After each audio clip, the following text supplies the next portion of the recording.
Hello everyone.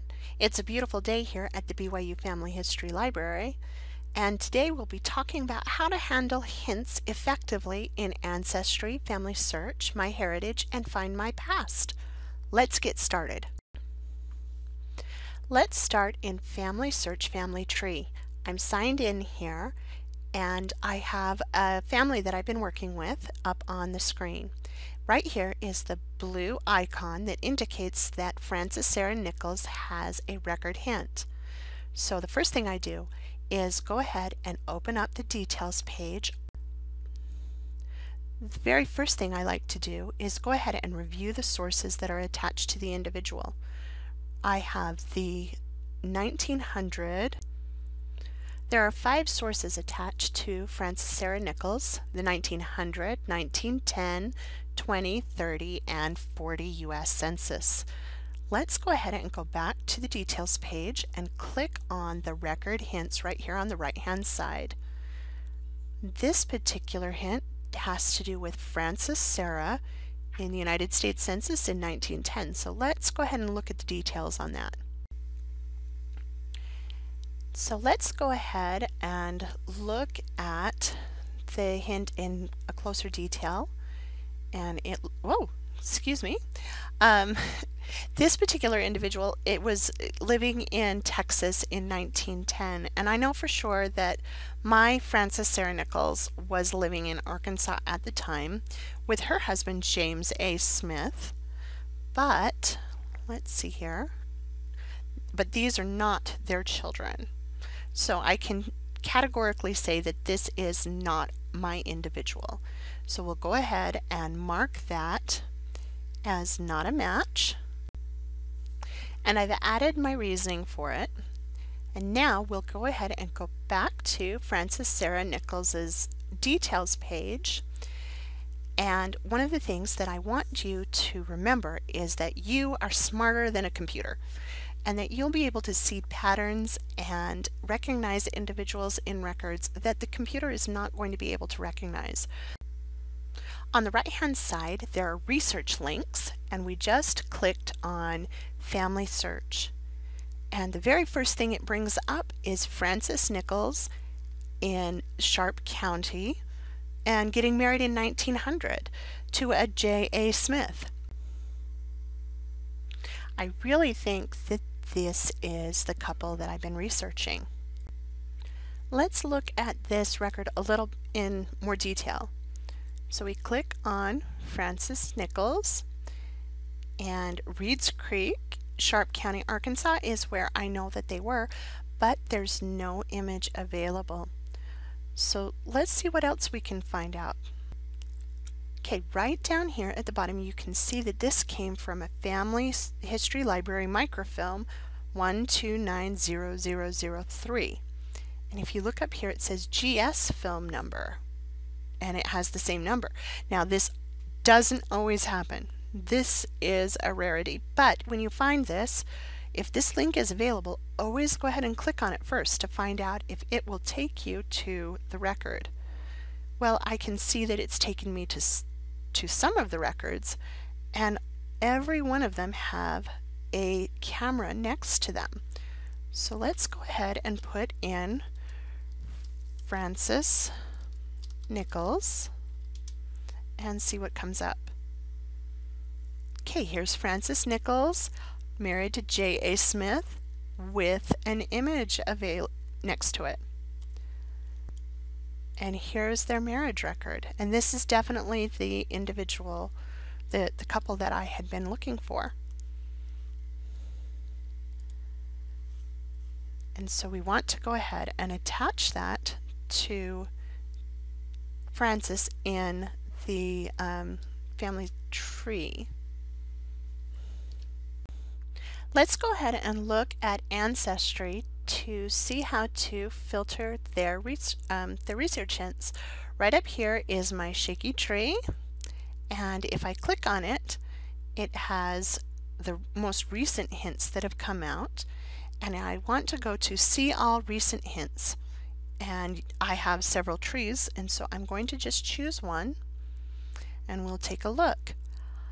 Okay, all hints Okay, this is really overwhelming to come in and see that I have 32,433 hints. That would almost make me want to just stop and not even bother with any of them. But to effectively use the hints, we need to remember that we're not working on every single person in our database at the same time. And I have a large tree on Ancestry, and so I expect to have a lot of hints. So we can sort those. Let's go ahead and look. We can sort them by the last name. The most effective way to filter the hints is by name. And I was just looking at the Lockwood family. So let's see what hints are available on Ancestry, and it has quite a few. Now George is my particular interest right now, and so we can see it has one hint for him. Let's see if it has more. One of the nice things too is this little icon. It's hide or show the family. So let's say you have several people in your tree with the same name, and you want to make sure that you have the right individual, and this allows you to bring up a summary of who their relatives are. So let's click on this down arrow and we can view his profile or view his hints. Let's view his hints. So it brings us to his profile page under the hint tab, and it has Ancestry has found 7 hints for George, and these look pretty good. These look like the person that I'm looking for, and I'm excited to get into these and attach them to my tree and transfer them over to FamilySearch. There are 7 here, but let's not stop with 7. Once we've handled all of the 7 hints, let's go ahead up here to the search button and click search. The computer automatically fills in all of the search criteria, and you can see that some of the information, some of the hints are the same, but some are completely different, like this Civil War draft registration record.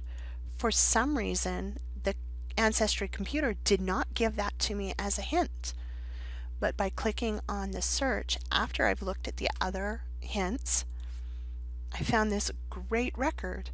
I know that he was in Buffalo for a while, and I know that he was a printer. Just like this individual, this is my guy. MyHeritage has great hints as well. Here on the home page, if we come right down here on the left hand side, it tells me how many hints I have in total. Oh, it's another overwhelming number, 21,768. Well, let's take a look.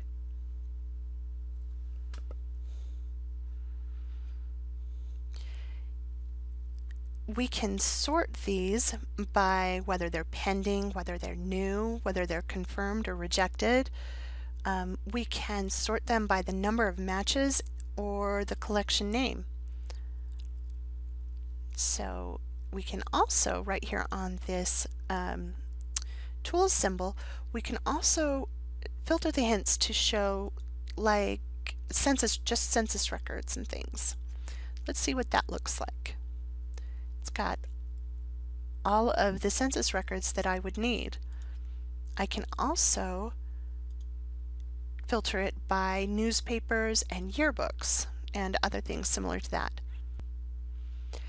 Each category has the number of matches that are within that category. So most of my matches, 9,000 of my matches, are individuals that need to be linked to Family Tree. And if we slide down a little more, we've got public records and the Social Security Death Index, Utah County death certificates. Here's my great aunt, and this is her death certificate. She was only 5 when she passed away, and so this is a great find. And it has some new information that I probably want to add to my tree, and I can see the image and everything. I'm going to go ahead and confirm that match, and add that new information to my tree. Let's take a look at my family tree, and so we can see what it looks like. Let's go ahead and click on John right here. You can see this little tiny orange symbol. It says that there are record matches for him. Once we click on those, MyHeritage has found quite a few record hints for my great-grandfather. John Mordew has his headstone, some census records, some information from family tree, marriage records. All of these things I'll want to go ahead and follow up on and attach them to my tree in MyHeritage. The last website that we'll talk about today is FindMyPast, and here on the FindMyPast homepage is my a list of how many hints I have. Now, unlike MyHeritage and Ancestry, I have a very few hints in FindMyPast, and that's because I don't have a very big tree in FindMyPast. I haven't taken the time to take advantage of their hint capability by uploading a tree.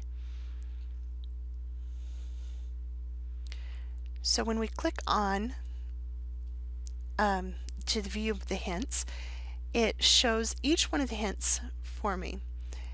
I can see new hints, my maybe hints. I can also search by surname, which is really an effective way to use the hint capabilities in any of the websites.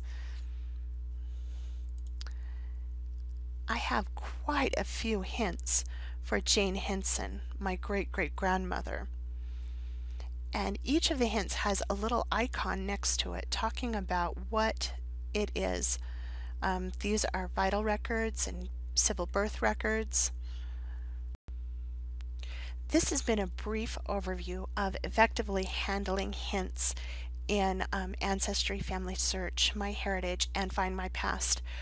Each of these websites have amazing hint capabilities that can really further your research. And just remember, don't stop with just the hints. Make sure you take advantage of the search features as well.